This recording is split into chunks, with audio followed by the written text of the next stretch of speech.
नमस्कार दोस्तों। होप आप सभी लोग घर पर स्वस्थ होंगे, सुखी होंगे और आशा करते हैं कि आप स्वस्थ रहें। कल की कड़ी में हमने देखा था कि organisation of the computer, components of the computers, उनके बारे में हमने पढ़ा था। तो आज we will discuss on basic computer organisation.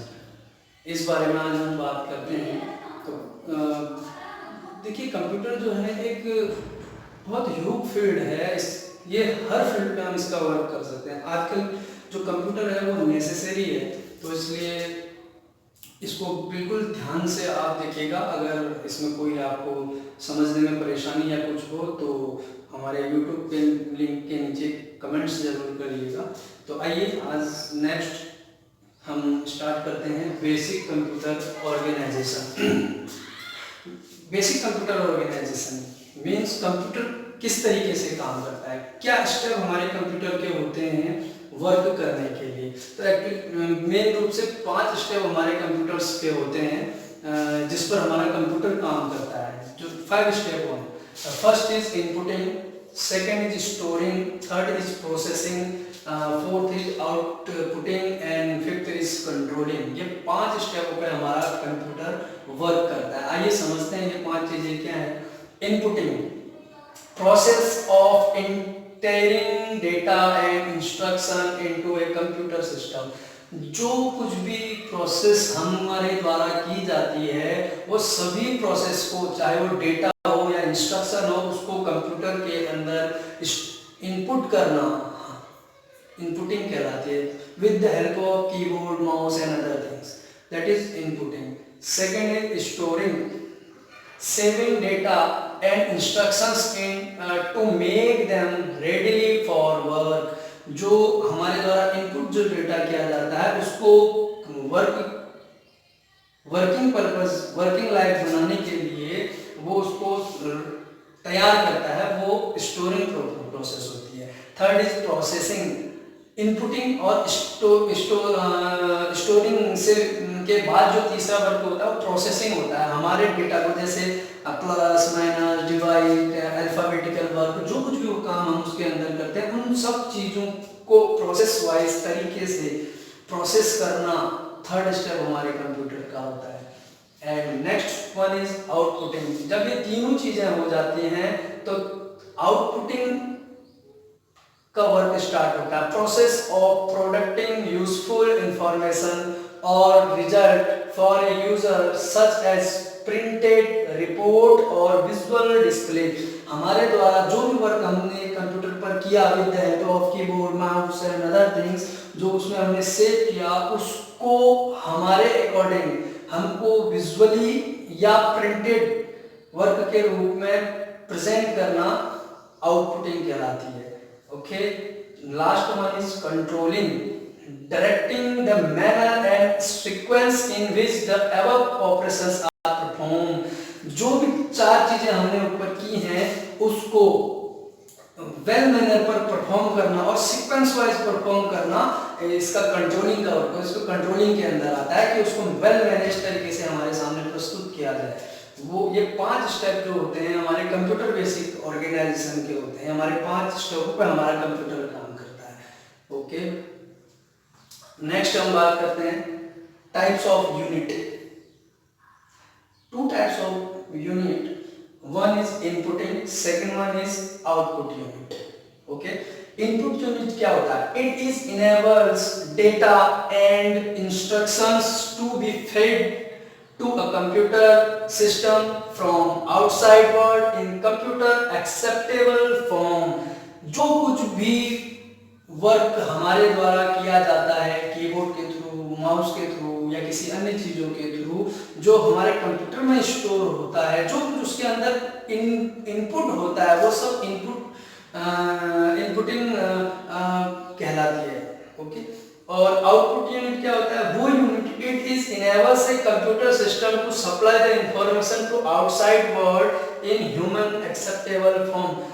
और जो कुछ हमारे द्वारा किया गया वर्क है, जो हमने इनपुट किया, उसको हमारे ह्यूमन बीइंग के एक्सेप्टेबल फॉर्म में प्रेजेंट करने का जो वर्क होता है वो आउटपुट यूनिट का होता है।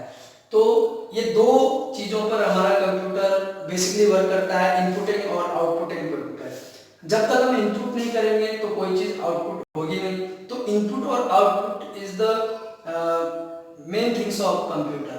तो इनपुटिंग और आउटपुटिंग जो है वो हमारे कंप्यूटर का एक फंडामेंटल है, मेन प्रोपर। इन दो पर तो बेसिक रूप से हमारा कंप्यूटर वर्क करता है। नेक्स्ट है हमारा स्टोरेज यूनिट। स्टोरेज यूनिट क्या होता है? Storage unit of A computer system holds data and instructions to be processed and the intermediate and output results of processing। Storage unit क्या होता है? स्टोरेज यूनिट मीन इसका मतलब ये है कि स्टोरेज यूनिट्स वो होते हैं जहां पर हमारे द्वारा किया गया वर्क या हमारा जो डेटा है वो सेव रह सके। स्टोरेज यूनिट के अंदर वो सब चीजें आती हैं। Basically storage unit two types की होती है। क्या क्या होती है? एक है primary storage, second is secondary storage. Primary storage क्या है? जहां पर हमारा डेटा वर्किंग प्रोसेस पे सेव रहता है, चंकों में सेव रहता है, कुछ समय के लिए सेव रहता है, वो हमारा प्राइमरी स्टोरेज है, प्राइमरी स्टोर के लिए। और सेकेंडरी स्टोरेज है जहां पर हमारा डेटा, हमारे द्वारा किया गया वर्क एक लॉन्ग टाइम के लिए सेव हो जाता है, वो सेकेंडरी स्टोरेज के अंदर आता है। ओके, आइए नेक्स्ट टॉपिक में चलते हैं। नेक्स्ट टॉपिक है हमारा components of the computer. Computer के कंपोनेंट्स, कौन कौन से कंपोनेंट्स हैं जिनको मिलाकर एक कंप्यूटर पूर्ण रूप से बनता है, मतलब कि हम उस पर काम कर सकते हैं, जिसकी मदद से हम कंप्यूटर को यूज कर सकते हैं। अगर इनमें से एक आध को छोड़कर बाकी कोई भी ऐसा कंपोनेंट्स जो ना हो तो हमारा कंप्यूटर यूजफुल नहीं होगा, हम इस चीज़ को यूज नहीं कर पाएंगे, कंप्यूटर को हम चला नहीं पाएंगे। तो वो क्या है? वो कंपोनेंट्स हैं, नंबर एक मॉनिटर। मॉनिटर क्या है?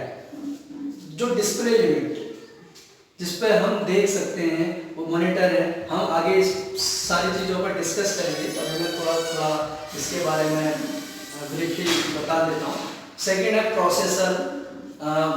प्रोसेसर जिसको हम सीपीयू, सेंट्रल प्रोसेसिंग यूनिट भी बोलते हैं, हम इसको ब्रेन ऑफ द कंप्यूटर भी बोलते हैं, जिसके वजह से सारा कंप्यूटर फंक्शन होता है। Third is motherboard. मदरबोर्ड एक ऐसा डिवाइस है जिस पर हमारे सारे कंपोनेंट्स ऐड होते हैं। नेक्स्ट है RAM, random access memory. It is also primary memory, हम आगे इस पर डिस्कस करेंगे इस पर। और नेक्स्ट है hard disk. It is secondary storage device. Long term memory we also known it, तो जिस पर हमारा डेटा लंबे समय तक के लिए सेव होता है। नेक्स्ट है CPU fan. It is for cooling purpose. Next है SMP, switch mode power supply. हमारे कंप्यूटर्स के हर एक पार्ट्स को उसके अकॉर्डिंग पावर देने का काम इसका होता है। नेक्स्ट है सीमोस बैटरी। ये एक छोटी सी बैटरी होती है एज ए सेल, जो हमारे कंप्यूटर पे डेट एंड टाइम और कंप्यूटर की सारी इंफॉर्मेशन को अपने पास कलेक्ट करके रखता है। नेक्स्ट है कैबिनेट। ये एक एक्सटर्नली पार्ट है जिसके अंदर सारे ये जो पार्ट्स हैं ये अटैच होके रहते हैं। और नेक्स्ट है VGA cable, visual graphic adapter. इसकी मदद से हम मॉनिटर पर जो कुछ भी वर्क हमने किया है वो देख सकते हैं। नेक्स्ट है पावर केबल, जो हमारे कंप्यूटर को पावर देने का काम करता है, ऑन या ऑफ करने के लिए हम इसका यूज करते हैं। नेक्स्ट है कीबोर्ड डीजे इनपुट यूनिट, हम इसका यूज टाइपिंग पर्पज से करते हैं। Mouse is a pointer device, इसका यूज भी हम इनपुटिंग पर्पज से करते हैं, पॉइंटिंग पर्पज से करते हैं। And last one is DVD and CD writer.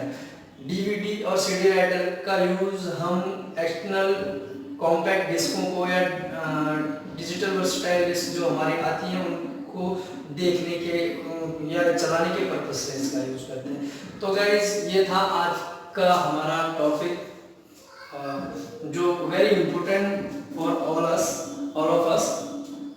इसको आप ध्यान से समझिएगा और नोट कर लीजिएगा ताकि आपको लर्न करने में आसानी हो सके।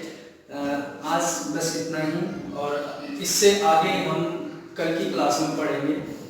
स्टेप बाय स्टेप हम फॉलो करते जाएंगे रूल्स को, और आप बस कंटिन्यू हमसे रहिए। लाइक एंड सब्सक्राइब हमारे वैदिक सोच फाउंडेशन चैनल को करते रहिए, और ज़्यादा से ज़्यादा छात्र छात्राओं को इससे जोड़ने की कोशिश करिए, ताकि उन लोगों को बेनिफिट हो सके और हमसे जुड़ सकें, और हमारे द्वारा जो मुहिम चलाई जा रही है इस लॉकडाउन के पीरियड में उनको इसका बेनिफिट मिल सके। क्योंकि आजकल जो ये कंप्यूटर है हर फील्ड के लिए, स्पेशली एजुकेशन के लिए तो इम्पोर्टेंट है ही। तो इन जो खाली समय पे आप लोग घर पे अपना समय व्यतीत कर रहे हैं, तो आप हमसे जुड़कर इसका लाभ उठा सकते हैं और इसको वेल तरीके से आप पढ़ सकते हैं। आगे हम आने धीरे धीरे आगे हम ये थ्योरी कंप्लीट होने के बाद हम प्रैक्टिकली पे आएंगे। तो आप हमसे जुड़े रहिए, लाइक एंड सब्सक्राइब करिए।